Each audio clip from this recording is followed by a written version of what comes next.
Hello, everybody.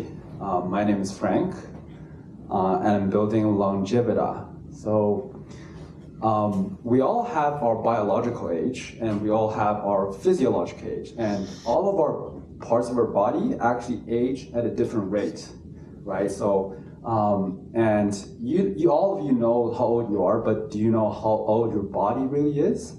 So one metric that is the best representation of your fitness age and also your lifespan is VO2 max. I want to see a show of a hand. How many of you know what VO2 max really is? Okay, cool. Anyways, so if you have a hardware that's like Apple Watch, it's probably already measuring it. So what I built is a VO2 max calculator.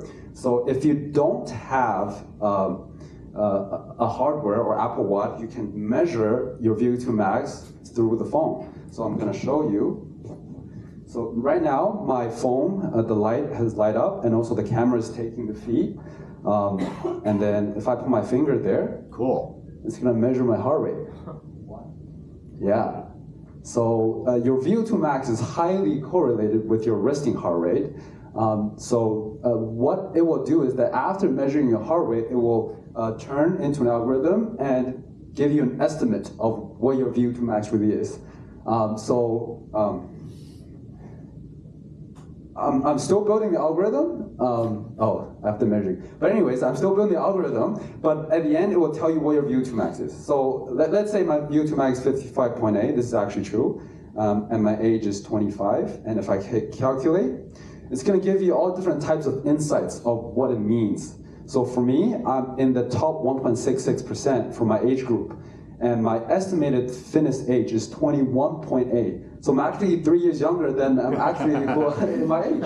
That's pretty interesting. And also it's going to show you a very simple graph of like once I'm getting older, once I'm aging, what my VO2 max will look like. So the blue line is me, the green line is top 10%, and the red line is the bottom 5%. So you can see as I go older, the things that I'll be able to do will reduce, right? So maybe I can run a marathon right now, but I can't run it when I'm 60 years old. So it really gives you a wake-up call of, okay, you should probably increase your VO2 max and do more exercise so that you can still carry groceries and you can still play with your child when you're older.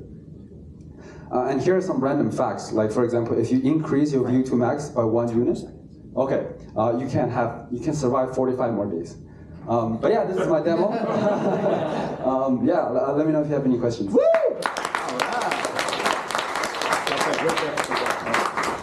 So we will take some questions. Anyone have any questions? Scott? Yeah.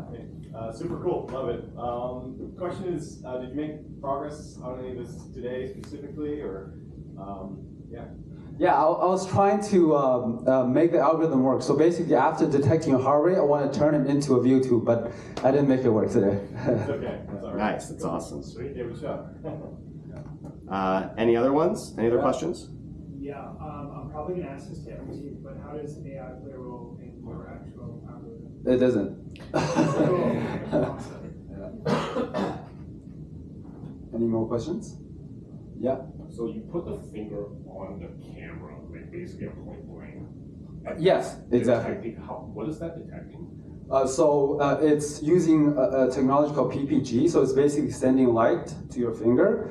And how it works is that your red blood cell, they absorb lights. So what's reflected back to the camera, it will detect what is the frequency of your blood is pumping. So it picks up the little signals from your finger, right? And that's how I calculate the heart rate. Yeah. That's really crazy. Yeah. All right, round of applause for Frank.